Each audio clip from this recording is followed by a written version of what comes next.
What we are trying to do is build a robot that feels as human as possible, not just in how it looks, but in how it moves, responds, and carries itself. That is not easy because engineering and design don't naturally align. They each have their own rules, their own logic, and they often pull in different directions. So when we started working on the next generation of the Iron robot, finding that sweet spot between mechanics and aesthetics became one of our biggest challenges. Our design process begins with a systematic breakdown of the human body. From that understanding, we built what we call a general-purpose humanoid design framework, a set of rules that guide how a robot's skeleton should be formed. We believe a robot's sense of life starts from the inside, so every part of the framework, from how joints are positioned to how linkages flow, is crafted to echo real human geometry. But structure alone isn't enough. To make the robots actually move like a human, we had to understand the body's biomechanics and identify the key pivot points that define natural motion. For example, the spatial relationship between the waist, pelvis, and hips is set strictly from human kinetic data.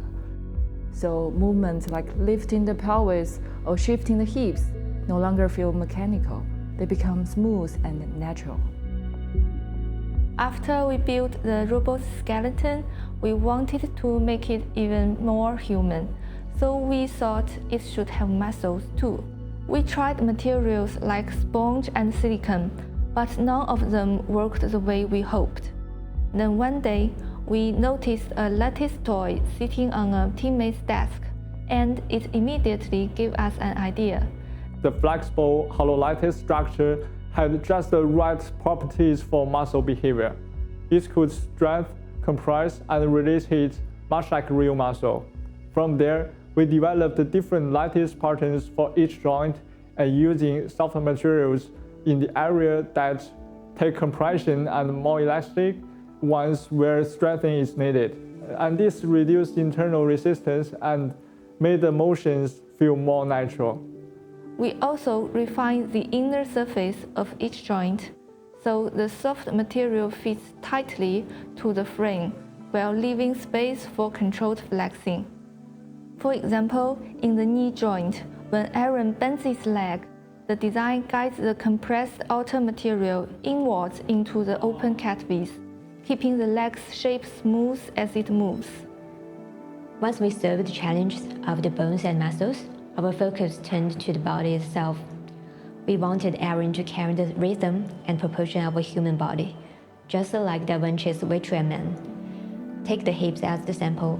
We wanted to have a smooth, natural curve, roughly perfect golden ratio. And the challenge was conventional actuators were too bulky and interfered with the body's curve. So our engineers provide smaller, lighter, and custom-fit actuators that allowed we dynamically adjust the proportions based on the actual human muscle structure.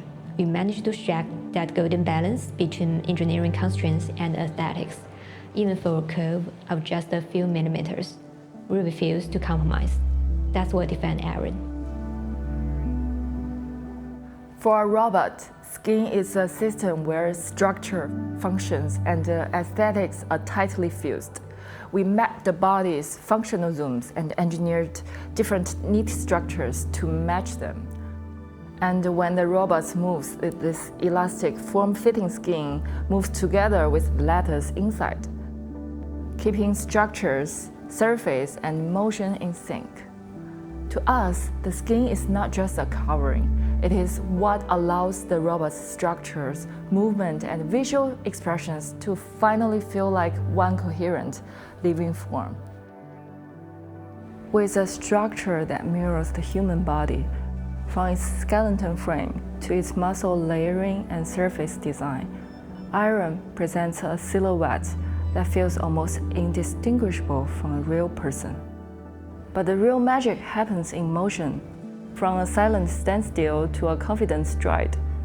It moves as if something alive is following beneath the surface, making that shift from stillness to life, feel almost effortless. For those who are drawn to shaping beauty with cold machinery, for those who dream of giving a robot a pulse of life with their own hands, join us on this journey. Let's push the boundary where engineering meets art and create the one who may one day truly understand the human heart.